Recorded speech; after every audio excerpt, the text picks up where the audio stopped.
Yayoi is a good girl, but insane. The good part of her was trying to actually help Ketaro and Inko out. Ketaro and Inko actually share the same curse. And so Yaoi's like, I want to help them out. So I'm gonna get rid of that curse. And subsequently make it to where Ketaro doesn't have to worry about spirits anymore. Obviously it doesn't work out because the spirit she was trying to fight almost took her out. Boy, if you don't...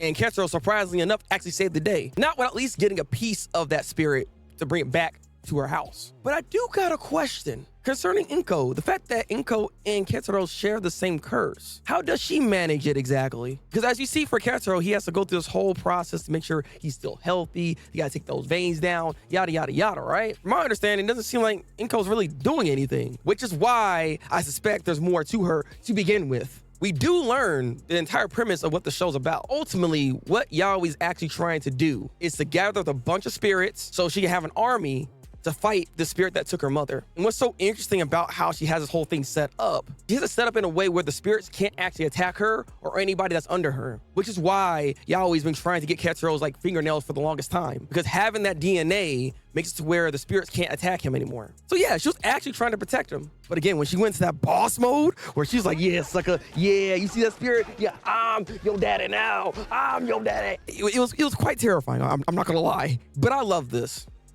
This show is potentially like a sleeper anime. I don't know how many people are talking about Dark Gathering, but y'all need to be watching the show. I give most shows a 3-episode rule, and this one easily is something I'm gonna still cover because this show's really freaking good. And it seems like we're gonna have a massive big battle towards the end of the show as well. Because whatever that spirit that took Yaoi's mother away, I don't think that spirit is ready for Yayoi. Just like nobody's ready for Asuka. I'm Asuka. Asuka Langley Soryu. No one is ready for Asuka! And I just gotta say this out of 3 episodes, this is how you set up a series. How you set up your characters, how you set up the environment, and how you actually set up the entire show's premise. This is some good writing 101 techniques that everybody needs to kind of learn from. So my hat's off to you, Dark Gathering. This is definitely a show y'all need to be watching. It is some good stuff. And I'm looking forward to more. And I'm also looking forward to seeing what's going on with Inko, because I feel like there's something more to her. I know there is. She's a goddamn goon or something. Watch. But yeah, leave a comment below and tell me what y'all think about this week's episode of Dark Gathering. Like, dislike, do what you gotta do. I will catch you in the next one. Until then, people, break out though. But yeah, in the comments below, tell me what y'all think about this week's gathering. What?